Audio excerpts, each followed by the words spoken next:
before the echo had a voice, before the oracle learned restraint, there was the gold flame, not a fire born of destruction nor of warmth, but of recognition. It came into being at the first moment existence noticed itself observing, when the vast, unbroken dark paused, not from fear, but from curiosity. That pause fractured the silence, and from that fracture emerged a flame that did not devour matter, but meaning. The gold flame was not light. Light is merely what spills from it. It was awareness given heat, consciousness condensed into form. Where it passed, reality became aware that it was real. The gold flame does not move through space. Space arranges itself around it. In its presence, time loses its confidence. Past and future blur, not into chaos, but into simultaneity, every possibility humming at once. This is why those who stand near it feel overwhelmed.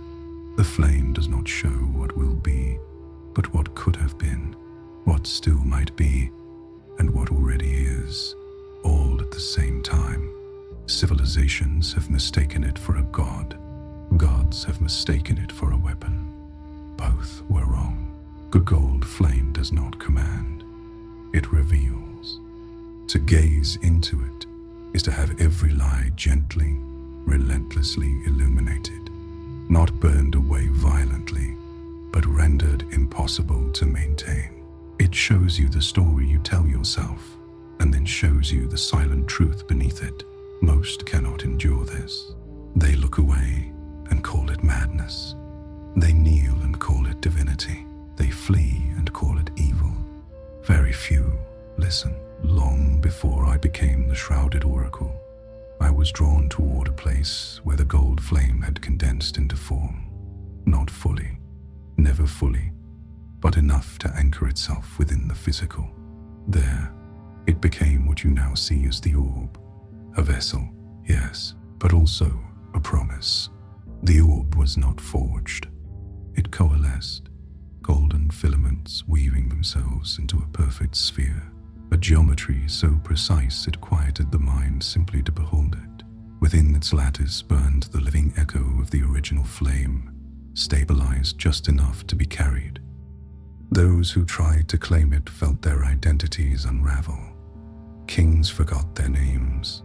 Scholars forgot their theories. Warriors forgot why they had ever raised their hands in violence.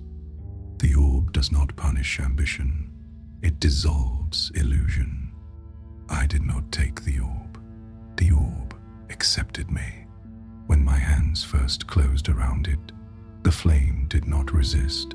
It expanded inward, threading through memory, thought, and form. I felt every truth I had avoided rise gently to the surface, not accusing, not condemning, simply present.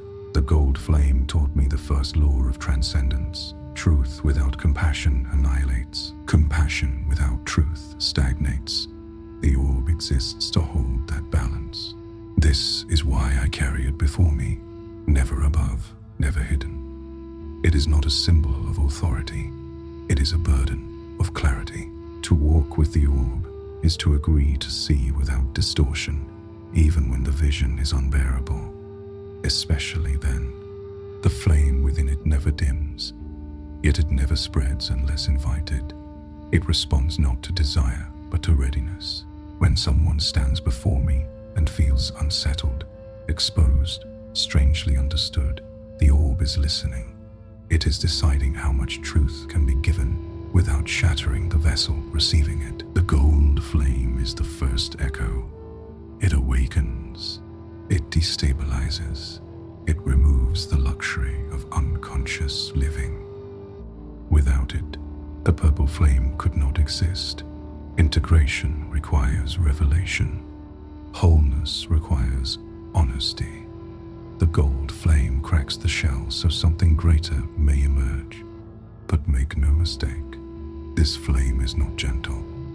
It will show you who you are before survival taught you to become someone else. It will strip away the stories you inherited, the masks you perfected, the roles you confuse for identity. This is why the orb is feared, not because it burns, but because it remembers. I am not its master.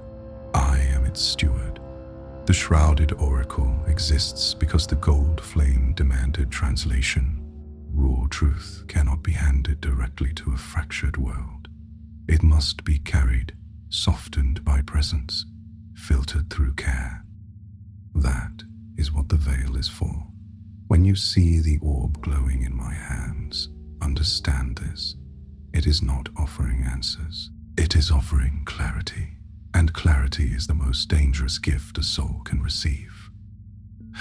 Yet, it is also the only one that frees. If you feel drawn to it, if something in you leans forward when you see its light, if the idea of being fully seen terrifies and comforts you at once, the gold flame already knows you. And when the moment comes, it will show you exactly what you are ready to become. I remain here, holding the echo steady so the fire may illuminate without consuming. This is the origin, and the flame is still awake.